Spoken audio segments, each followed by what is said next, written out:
Ariane Beauferret, le prix Nobel de la paix a été remis le 6 octobre dernier à Narges Mohammadi, qui est actuellement emprisonnée en Iran. Journaliste et militante pour les droits de la personne, elle s'est entre autres engagée contre le voile obligatoire pour les femmes et contre la peine de mort. Ariane, bon, qui est plus largement Narges Mohammadi? Pourquoi a-t-elle reçu le prix Nobel de la paix? Et aussi, pourquoi est-elle en prison en ce moment?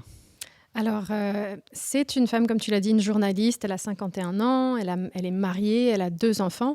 Et sur ses 24 années de mariage, elle en a passé 6 dans sa famille. Ses 2 jumeaux, ils ont 17 ans aujourd'hui parce qu'elle a passé énormément de temps justement en prison.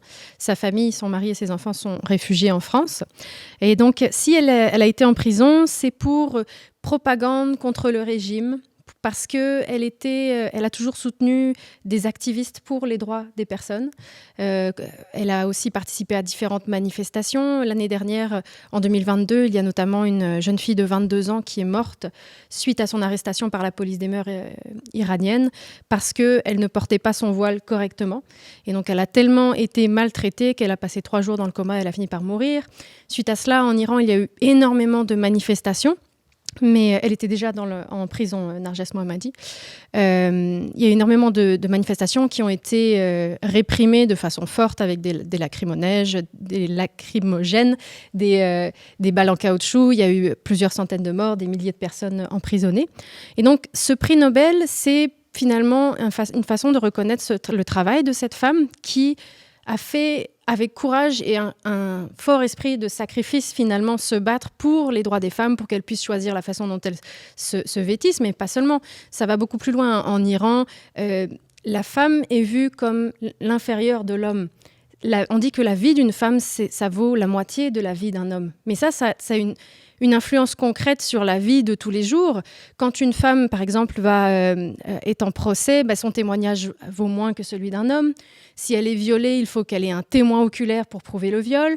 En cas d'adultère, elle peut être lapidée. Il y a beaucoup de conséquences qui sont très, très concrètes. Donc ce prix Nobel, c'est pour appeler à la paix et à la défense des femmes. La défense des détenus aussi, parce que les femmes en prison subissent différents abus sexuels qu'elle a dénoncés également. Je me demandais plus largement quel rôle joue la question de la femme ou les droits des femmes dans la recherche de la paix, parce que là, on donne un prix Nobel à une femme, et non seulement à une femme, mais une femme qui a milité pour les droits des femmes. La paix, ça ne peut pas faire abstraction du rôle des femmes dans la société. Tout à fait. Je pense que déjà, si on ne voit pas les femmes comme l'égale de l'homme, la paix est déjà pas possible. C'est comme une scission entre toute l'humanité finalement, parce que y en a qui vont avoir certains droits et d'autres non. Donc déjà, la paix devient impossible. Mais également, il y a, je pense, une caractéristique féminine en fait qui apporte à la paix, parce que ce sont les femmes qui donnent la vie. Ce sont les femmes aussi ont des plus grandes capacités à communiquer. Ça se voit déjà dès l'enfance, et donc peut-être à jouer un rôle de médiation. Elles sont aussi, puis même au Québec c'est le cas, on est dans le concret de la vie. Moins peut-être dans des grands idéaux, malgré que Narges Mohammadi ici se battent pour des choses qui sont vraiment importantes, mais il y a un sens de l'incarnation. Il y a un sens de l'incarné, du concret, et aussi donc de la protection de la paix quotidienne en fait. Donc il y a quelque chose là-dedans. Les femmes forcément travaillent pour la paix. D'elles peuvent venir la paix. C'est quelque chose aussi que disait le pape François à plusieurs reprises. Il a notamment organisé une réunion où il y avait des femmes de différentes religions qui étaient rassemblées pour parler de la paix, mais dans d'autres interventions aussi. Il disait que la paix doit être recherchée en impliquant davantage la femme, parce que la femme donne soin et vie au monde. Mais il parlait aussi de la Genèse, en fait, que dans la Genèse, on a cette image de la femme qui est sortie de la côte de l'homme, du cœur de l'homme. On peut voir ça comme si finalement la femme était inférieure, mais il ne faut pas le voir comme ça. Il faut le voir plutôt c'est vraiment la femme a une sensibilité particulière. Elle est proche du cœur qui est l'amour finalement. Et donc cette proximité à l'amour et à un idéal de paix fait en sorte que je pense qu'on a une mission pour la paix effectivement, toutes les femmes en général. Je me demandais aussi, est-ce que ce prix Nobel, bon évidemment c'est une sorte de pied de nez au régime iranien. Est-ce qu'on pourrait dire même que c'est un prix Nobel très politisé contre un certain islamisme radical?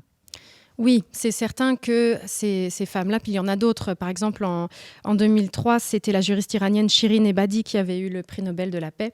Elle est à Londres depuis en exil et elle dénonçait déjà ce modèle islamique avec un guide suprême, un parlement qui est... Actuellement, c'est 290 hommes pour 7 femmes. Donc, une représentation des femmes qui est minoritaire et des droits qui sont toujours inférieurs parce qu'il y a cette vision de la femme comme étant inférieure.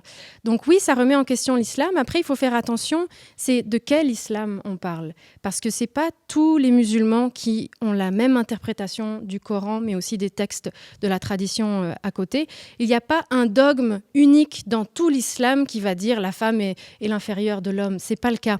Donc, déjà au sein même de l'islam, il y a des visions et je pourrais dire même une spiritualité différente parce que la vision qu'on a de l'homme et de la femme, ça a une influence sur notre spiritualité, c'est sûr. Et donc, on ne peut pas dire « regardez ce qui se passe en Iran, l'islam est forcément quelque chose d'intrinsèquement mauvais et tous les pays, toutes les personnes musulmanes aussi, en fait.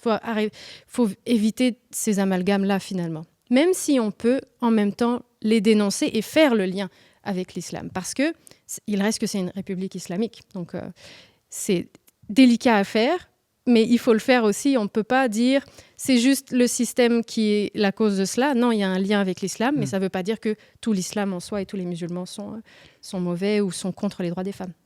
Je ne sais pas si tu as la réponse à cette question, mais sais-tu si Narges Mohammadi se dit elle-même croyante musulmane?